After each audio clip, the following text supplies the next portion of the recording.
time has expired. I now recognize the gentleman from Pennsylvania, Mr. Boyle, for 5 minutes. Well, thank you, Mr. Chairman, for holding this hearing, and I want to thank committee as well. As you know, my enthusiasm for this issue, I've worked on it for the last 7 years now. So I appreciate you and the committee holding this hearing.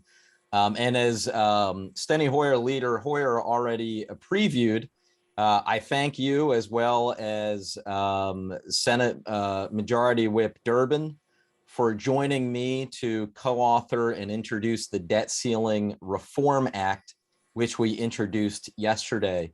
And let me talk about that a little bit, because and it's great to see my good friend Mick back with us. I was always sad when he got demoted to the executive branch. So it's great to see Mick back home with the first article of the Constitution, Congress. Mick expressed a real confidence or certitude. I think he said something to the effect of, well, we know we're going to raise the debt ceiling. We always raise the debt ceiling. I wish I shared that 100% certainty. One of the reasons why I started working on this 7 years ago is because of my increasing fear that, God forbid, because of our increasing political dysfunction, at one point in the future, we will fail either by intention or more likely by accident not to raise the debt ceiling. That would be calamitous. And no, Ranking Member Smith, it's not just Democrats who would point out it's calamitous. It is economists across the ideological spectrum. In fact, one thing that has always stuck with me is I recall, this would have been about 3-4 years ago now, on the Ways and Means Committee, when I asked then Secretary Mnuchin, I asked him because I supported his push to raise the debt ceiling at that point. And I said, could you describe for us what would be the consequences if Congress failed to raise the debt ceiling? And he replied, Congressman, and he stuttered a little bit. He said, Congressman, the consequences would be so catastrophic, I can't even begin to describe them.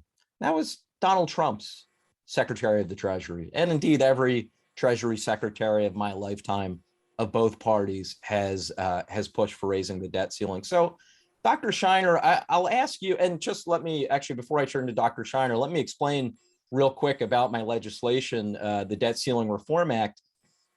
It actually would not eliminate the debt ceiling, but it would take it away from this increasing political dysfunction that we see in Congress. It would vest in the Treasury Secretary the authority to raise the debt ceiling while still reserving to Congress the authority to overrule that decision if Congress ever wanted to exercise that authority. It would improve the mechanism and take away that catastrophic possibility of one day failing to raise the debt ceiling and plummeting us into a worldwide depression. So with that, let me invite in Dr. Shiner. If you wanted to perhaps describe some of the consequences that Secretary Mnuchin couldn't even imagine if we were one day to fail to raise the debt ceiling.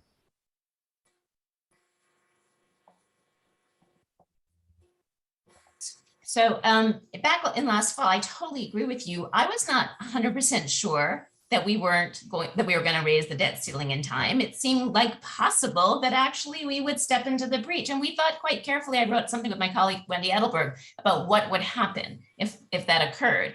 And there was a lot of uncertainty because we thought, clearly, if we have an impasse that lasts for any material amount of time, that is quite devastating for the economy.